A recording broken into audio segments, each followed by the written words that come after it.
Lasă-mă să te întreb ceva. Tu știi cât timp ai? Și da, știu, probabil că o să-mi spui că ai îndeajuns de mult timp încât să faci tot ce-ți dorești în viața asta.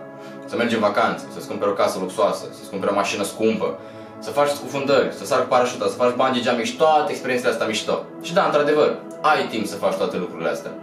Dar întrebarea mea e, când o să le faci? Și cred că știu și răspunsul. După ce iei bacul, după ce termini facultatea, după ce te angajezi și prinzi un pic de timp liber de la locul de muncă. Și nu e nimic greșit în toate astea. Dar te mai întreb încă o dată. Tu știi cât timp ai?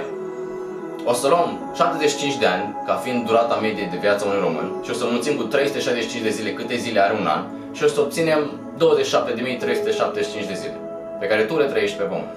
Din care scădem 7.000 de zile pe care sperăm că le dormi și obținem 20.375 de zile de care tu poți să te bucuri.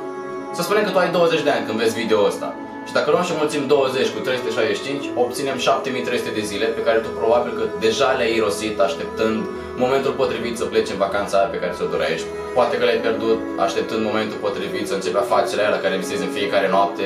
Sau poate că aștepți pur și simplu momentul potrivit să le spui celor dragi că ții la ei și că înseamnă mult pentru tine.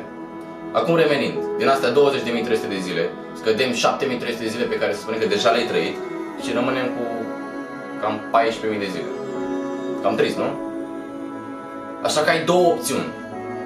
Fie stai și aștepți momentul potrivit, pentru că ai destul timp, sau te ridici și te duci să-ți îndeplinești visele. Tu alegi.